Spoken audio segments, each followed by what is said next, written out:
Not all legends are forgotten. Some just wait, in silence. And deep in the whispering hollow they whisper still, about a boy who left, and the man who came back. Tung, tung, tung SAHUR hadn't stepped foot in his hometown for a decade, but when his grandmother died under strange circumstances, he returned, out of guilt, not love. The villagers looked at him like they'd seen a ghost, as if he was something that should have stayed buried. Her cabin was hidden far into the woods. The floor creaked like it remembered him. He didn't. He'd blocked out the memories of screams, of shadows, of the girl who danced in the dark. That first night, he found a hidden trapdoor beneath the rug. Below it, a locked box wrapped in chains. Inside, an old journal, a black ribbon, and a single note written in trembling ink.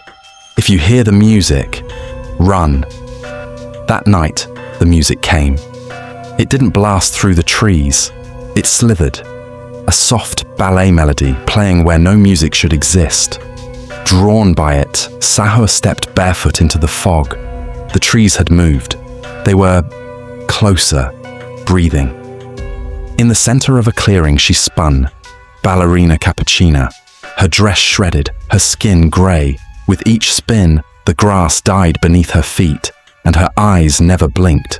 She stopped dancing, tilted her head like a puppet on a string, and in a voice like broken glass, she whispered, "He's watching. And now, so are you." SAHUR stumbled back, only to run into someone behind him. A hand grabbed his shoulder, cold, familiar. "You shouldn't have come back." Brr, brr, Patapim, his childhood friend, but older, paler, scarred. His eyes twitched like something inside was trying to escape. "You saw the dance? Then it's begun," Patapim said. "The hollow doesn't forget, and it doesn't forgive.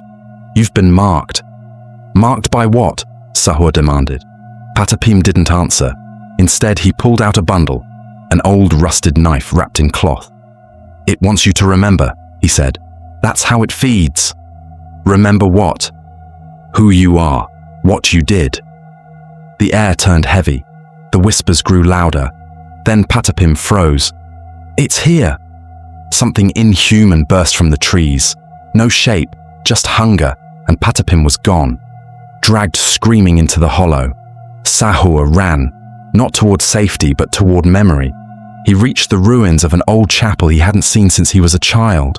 Inside, candles lit themselves. Blood was smeared across the walls in symbols he didn't understand. On the altar stood a figure. Tralalero, tralala. Mouth sewn shut, eyes covered in cloth, writing on the wall with his own blood. "Tralalero," SAHUR whispered. The figure turned, removed the blindfold. His eyes were empty, just black voids. SAHUR didn't hear a voice. He felt it, clawing inside his head. "You were the first to awaken the hollow. You brought them here. You danced with the cursed." And the memory hit him like thunder. He was 9th. Cappuccina had begged him not to laugh at her dance, but they'd all laughed. Him, Patapim, Tralalero. They mocked her, and she ran into the forest, where the hollow found her. She never came back. But now, she had. He wasn't cursed for watching her. He was cursed for forgetting her. The forest began to shake. Roots burst from the ground, clawing at him like hands. SAHUR reached the journal again. Inside, between pages, he found a mirror. He looked into it and saw himself, staring back, but smiling. The other SAHUR, the one who never left. "You're not real," he whispered. But the other SAHUR spoke aloud. "Neither are you." The two merged. SAHUR felt the knife grow warm in his hand.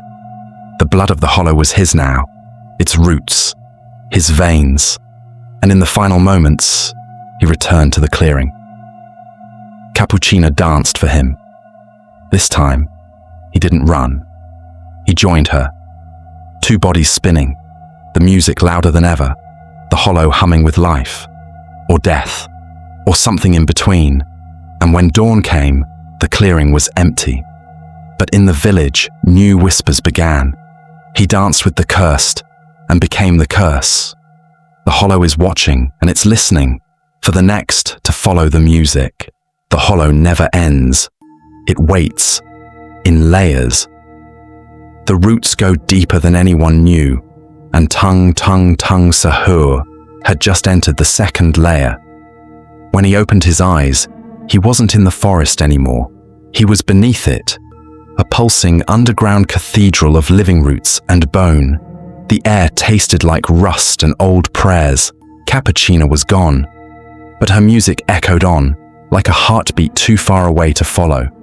In the center stood a black tree, upside down, growing from the ceiling. At its base, figures knelt in silence, faces familiar, faces dead. Tralalero, Patapim, his grandmother, all of them, worshipping the hollow. "This is where forgotten things remember themselves," came a voice. It wasn't spoken. It grew, out of the wood, the air, the marrow of his bones. Sahur turned. There he was again, himself, or rather, the other him. The Sahur that danced, the Sahur that never stopped. "You broke the hollow once," the double said. "Now you have to become it." "I don't understand," Sahur whispered. The double smiled. "You will." Suddenly, a scream ripped through the roots. Brr Patapim, still alive, barely, was being dragged through the floor by dozens of hands. "The dance isn't over," he shouted. "You stopped it. Now it's hungry." Roots burst from the ground and wrapped around Sahur's limbs. They didn't pull him down. They lifted him. He rose above the floor, held like a marionette, limbs stretched wide. And the music returned. But this time, it was broken, out of rhythm, off key. And still, he danced. His body moved on its own, jerky, inhuman. Each step carved a symbol into the ground with his feet. Blood filled the grooves. The ritual was beginning again. "Why are you doing this?" Sahur screamed. From the shadows, his grandmother's voice answered, "Because you're the only one who can finish it." Visions flooded his mind. Children laughing, cappuccina twirling, a prank, a fall, a broken neck. It wasn't the forest that cursed her. It was them, Sahur, Patapim, Tralalero. They laughed, and the forest listened. It offered Cappuccina power in exchange for pain, and she danced in rage until the hollow made her a god. "But gods must sleep," the double said, "and you're the lullaby." Suddenly the black tree cracked open. From inside stepped Cappuccina, more monstrous than before, her spine twisted with roots, her fingers sharp as branches, and behind her, shadows, hundreds of dancers, all lost souls, all his fault. "You have one choice," she said. "Join me, or bury me." Sahur looked down. The knife was back in his hand, the one Patapim gave him, a seal, a sacrifice. His hands shook. "If I end this, do they go free?" Cappuccina smiled. "If you end this, you go free.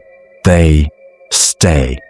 He looked at the dancers, friends, villagers, his blood. Their eyes were gone, but their tears still fell. Sahur took the blade and stepped into the roots. Every footstep burned, every breath hurt, but still, he walked toward Cappuccina. "Do it!" she said, arms open like an angel. "End it!"